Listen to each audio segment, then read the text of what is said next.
Hi friends, ഇന്നത്തെ video നമ്മൾ പരിചയപ്പെടാൻ പോകുന്നത് ഷവോമിയുടെ ഒരു പുതിയ ലോഞ്ചാണ്. രണ്ട് സ്മാർട്ട് ഫോണാണ് ഷവോമി പുതിയതായിട്ട് പുറത്തിറക്കാൻ പോകുന്നത്. റെഡ്മി 6 അതുപോലെ തന്നെ റെഡ്മി 6A.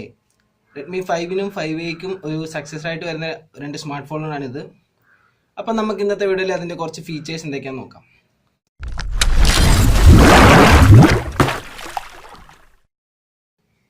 .45 HD+ ഡിസ്പ്ലേയിൽ 18:9 ആസ്പെക്ട് റേഷ്യോയിലാണ് ഇതിൻ്റെ ഡിസ്പ്ലേ വരുന്നത്.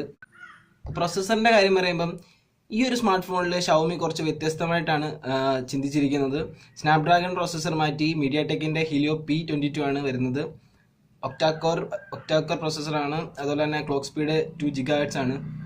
ക്യാമറയുടെ കാര്യം പറയുമ്പം ബാക്കിൽ ഡുവൽ ക്യാമറ സെറ്റപ്പിലാണ് വരുന്നത്. 12MP + 5MP ഡുവൽ ക്യാമറ സെറ്റപ്പാണ് ബാക്കിൽ വരുന്നത്. ഓട്ടോ ഫോക്കസും അതുപോലെ തന്നെ ക്യാമറയെ കുറച്ച് കോൺസെൻട്രേറ്റ് എക്സ്ട്രാ കുറച്ച് ഫീച്ചേഴ്സ് അവർ പ്രൊവൈഡ് ചെയ്യുന്നുണ്ട്. അതുപോലെ തന്നെ ഫ്രണ്ടിൽ വരുന്നത് 5MP സെൽഫി സെൻസറാണ്. ബാറ്ററിയുടെ കാര്യം കറക്റ്റ് കൺഫേം ആയിട്ട് അറിഞ്ഞിട്ടില്ല. ആൻഡ്രോയിഡ് 8 ഓറിയോയിലായിരിക്കും നമുക്ക് ഫോൺ കിട്ടുന്നത്. 2 വെർഷനിലായിരിക്കും ഈ ഒരു സ്മാർട്ട് ഫോൺ പുറത്തിറങ്ങാൻ പോകുന്നത്. ഒന്ന് 3GB + 32GB അതുപോലെ 4GB + 64GB 2 വെർഷനിലായിട്ടായിരിക്കും ഇറക്കുന്നത്. പിന്നെ ഇതിൽ ഏറ്റവും വലിയൊരു പ്രത്യേകത വരുന്നത് ഫേസ് അൺലോക്ക് എന്നൊരു ഫീച്ചർ ഷവോമി ഇതിൽ പ്രൊവൈഡ് ചെയ്യുന്നുണ്ട്. പിന്നെ ഫിംഗർ പ്രിൻറ്റ് സെൻസർ വരുന്നുണ്ട്. ഒരു 10,000 രൂപയ്ക്ക് അകത്ത് വരുന്ന ഫോണായിരിക്കും. ചൈനയിൽ ഇതിൻ്റെ വില പറയുന്നത് ഏകദേശം 8,500 രൂപയാണ് 3GB + 32GBക്ക് പറയുന്നത്. അപ്പം ഇന്ത്യയിൽ എന്താവും നമുക്ക് നോക്കാം. അപ്പം എല്ലാവർക്കും വീഡിയോ ഇഷ്ടമായെന്ന് വിചാരിക്കുന്നു. വീഡിയോ ഇഷ്ടമായെങ്കിൽ ചാനൽ സബ്സ്ക്രൈബ് ചെയ്യുക, ലൈക്ക് ചെയ്യുക, ഷെയർ ചെയ്യുക.